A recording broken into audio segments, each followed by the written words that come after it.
નથી. પછી એટલે મને આનંદ આ પરિવારમાં ઈ આવ્યો કે દાદા બેઠા છે ને એની સામે જે આવા આનંદ કરે છે ને, અને તમે સાંભળી લેજો કે જેને એટલે તાણ્યું જોયું હોય અને એ જ પરિવાર અત્યારે આવો સુખી થયા હોય કે આ બાપાને પોરો કેટલો હશે, એના 80મો જન્મદિવસ એટલે આનંદ આવે છે. અને હું હંમેશા કહું સાહેબ, હું જીવેલા હું જીવ ફોટો પાડો મારો પાડી જાઓ. પછી આ મામા ક્યાં બેઠા છે? મામા છે કા મામા? આ મામા બેઠા છે બધા. હે હા, પણ આમ મને કહમાં નથી લાગતા મામા. 10 નોટું કાઢતા થાય. ના ના, મામા કહમાં છે એવું કઈ નથી. આ તો હું દાંત કઢાવું પરિવારનો છે ને એટલે. ઓલા કારુના એને પાનો ચડાવે છે. ના ના, બધું આવશે મામા. તમને ત્રીજી વાત કહું કે આ જો મામાને જેટલો અરખ હોય ને એટલો કોઈને અરખ ન હોય. પછી શું કે ખબર, એ તો અમારા બેન આવ્યા પછી બધું સારું થયું. ખરેખર એવું હોય. અને બેનો બેઠા બેઠા વાતો ન કરતા, એ તો હું આવી પછી તાર ભાઈ ને બધું સારું થયું. અને વાતે હોય છે પૈણ્યા પછી જ બધું પાઠ્યા ચડે. ખરેખર ન તો ઘણા વાંઢા આટા મારે. ખરેખર વાંઢાઓને જો સારું થતું હોય એવું નથી. પૈણ્યા પછી જ સારું થાય છે. પૈણ્યા પછી જેનું પછી ઉપડે છે. એક ભાઈ મને પૂછ્યું, મને કે માય ભાઈ લગ્ન એટલે શું? લગ્ન એટલે પતંગ. લગ્ન એટલે પતંગ. પતંગ આવે ને આપણે હવે આવશે મકર સંક્રાંતિ, અત્યારે ચાલુ થયું ધીરે ધીરે, એટલે ખિસ્સર મકર સંક્રાંતિ એટલે આપણે ગામડામાં ખીહેર કહે અમારે બાદ. એટલે સુધરેલા શું કે ખીસર, એટલે ખીસર નો કે ખીહેર જ કહેવાય. હા, તાહડો હોય ને તાહડો જ કયો, ત્રાસડો એ ત્રાસ લાગે ડો પછી.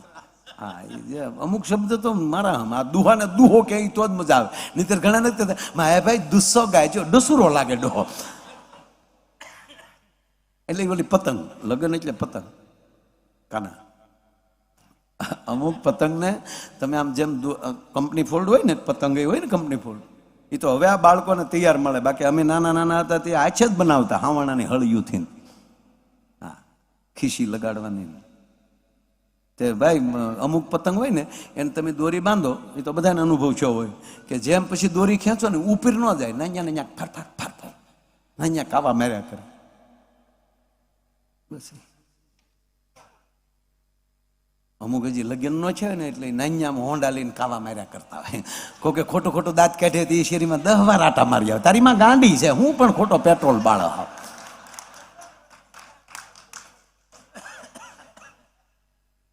એ ફોલ્ડ વાળી પતંગો બધી બધા ન આવું કરતા, ફોલ્ડ વાળી પતંગો.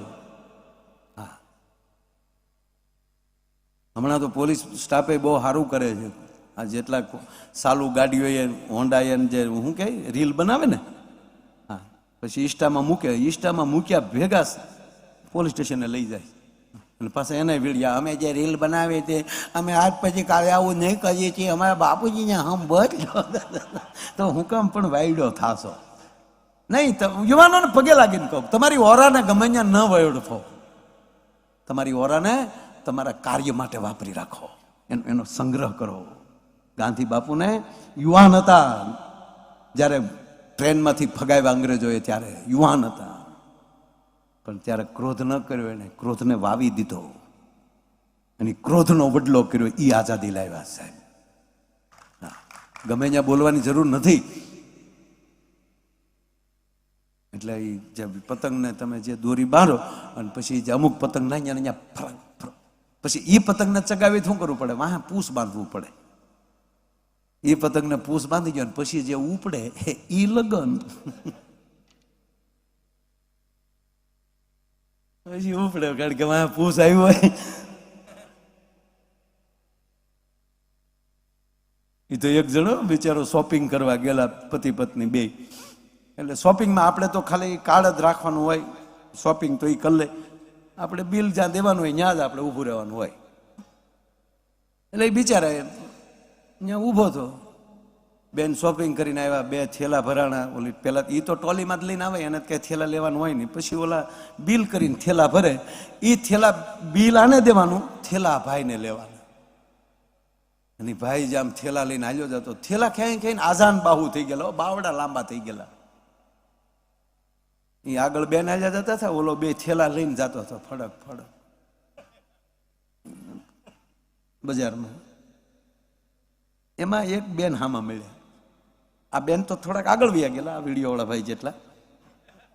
એ બેન એટલે આગળ આવ્યા જાય, એમાં એક બેન હામાં આવ્યા, હાથમાં પર્સ ને. એ અહીંયા આવ્યા ભાઈ પાસે, બે હાથમાં થેલા. એ ન્યા અટકી ગયા, બે ઉભા રહ્યા. ઉભા રહીને બે વાતો કરતા હતા, મોઢું મરક મરક થતું હતું, સંભળાતું નહોતું. હું વાતો કરી નહોતો, હળું હળું બોલતા હતા. ઓલા બેન ને નહોતું સંભળાતું. તે બેન ઉભા રહી ગયા, કા કોને હારે રહી ગયા હમણાં. આમ જોયું તો ઓલા બે વાતો કરતા હતા. અને જે થેલા હાથમાં હતા તો એનું જે મોઢું મરકતું હતું, આવું કોઈ દી આ બેન હારે એને મોઢું મરકાવેલું નહીં. એટલો રાજીપો એ બેને પહેલી વાર જોયો. ઓલે હારે વાત કરતા હતા. હા ને બેન પાછા ફેર્યા, બેન પાછા ફેર્યા હતા, બાઈ હાલતી થઈ. જે હામાં મળ્યા ને એ હાલતા થયા. તો એ બે હામાં આવ્યા. કોણ હતી? કોણ હતી? કોઈ નહોતી. એટલે હતી તમે વાતો કરતા હતા, કોણ ઊભી હતી? કોઈ નહોતું યાર. તારી આંખ ફરકી, આંખ કઈ નથી ફરકી ગઈ, વાતો કરતા જ તમે. અને એટલા કોઈ દી મારી હામાં પોરમાં દાંત નથી કાઢ્યા. કોણ હતી કયો? ભાઈ બીજું કોઈ નહોતું, મારી સાથે કોલેજ કરતી. કેટલા વર્ષે મને આજ પહેલી વાર મળીને ઓળખી ગઈ. શું કહેતી હતી? એ બીજું કાંઈ નહોતી કહેતી, એટલું કહેતી હતી કે મારે હારે લગ્ન કર્યા હોત તો આ થેલા ન ઉપાડવા પડત. તાર બેને લઈ લાવવા મારી પાસે, આ જાવો માં તાના મને. એટલે પતંગ, લગ્ન એટલે પતંગ, પૂછ બાંધો એટલે પતંગ ઉપડે. પણ અમુક પતંગ એવી હોય, કંપની ફોલ્ડ હોય, એ ઉપર જાય ને તો લખણ ન ભૂલે, કારક કારક આમ ઢબે ખરી. તો એને શું કરવું પડે? એને લટકણિયા બાંધવા પડે, કાન્યું. એ છોકરા, એક છોકરો આ બાજુથી બાપા, એક છોકરો આ બાજુ, પછી એવી પતંગ હલવાય. પણ દોરી શું છે? દોરી જે છે એ માણસનો, ગિરીશભાઈ, વ્યવહાર છે. દોર છે ને એ જીવનનો વ્યવહાર છે. જેના વ્યવહાર ઉપર સદગુરુની કૃપા રૂપે કાચ પવાઈ ગયો હોય ને, પછી દુનિયાના બાપની તાકાત નથી કે એની પતંગ કોઈ કાપી શકે. ભલામણ એની ઉપર કૃપાનો, રામનો કૃપાનો કાચ પવાઈ જાય, કૃષ્ણની કૃપાનો કાચ પવાઈ જાય, કુળદેવીની કૃપાનો કાચ પવાઈ જાય, પછી પતંગને કોઈ કાપી નથી શકતું. અને પણ દોરી સારી હોય, પતંગ સારી, પરિવાર સારો હોય, વ્યવહાર સારો હોય, પણ મન ફાવે એમ ઢીલ ન દઈ દેવાય. આમાં શું થાય? પછી હરખમાં નરખમાં શેલે ગાંઠ મારતા ભૂલાઈ જાય અને ફ્રુર કરતી ફિરકી જાય. પછી શું કહે? પાલટી ઉઠી ગઈ. ઉઠી નથી ગઈ, હુઈ ગઈ. આ પાલટી પણ અતિ અગત્યની વાત કે કાંઈ ન થાય, ફિરકી પણ સારી હોય. ઘણી વાર આરે સાથી હોય ને, વીટવવા વાળો, એ ઘૂસ કરી નાખે, એ પાર્ટનર. ચગાવવા વાળા જુદા હોય ને ફિરકી વાળા પડખે ફિરકી પકડવા વાળા જુદા હોય. સાહેબ આ પરિવારની હારે હાલ્યું જાય. પણ બધું રેડી હોય અને દોર સારો હોય, વ્યવહાર સારો હોય, તો એ મન ફાવે એટલો દોર ન મૂકી દેવાય. કારણ બહુ દોર મૂકો ને પતંગ ઊંચી બહુ વહી જાય, અને ઊંચી વહી જાય ને નાની બહુ દેખાય. પરિવારમાં કે સમાજમાં એટલી ઊંચાઈ ન વયું જવું કે આપણું કુટુંબ આપણને નાના સમજવા મળે. ભલામણ એમ આજે પોપટલાલ કાકાના જે પરિવારે જે કર્યું છે ને, એ પરિવારની સાથે રહી અને આવું કંઈક કાર્ય થાય. સગા સ્નેહીઓ, મામા મોહાળ, કાકા કુટુંબ, ફુવા,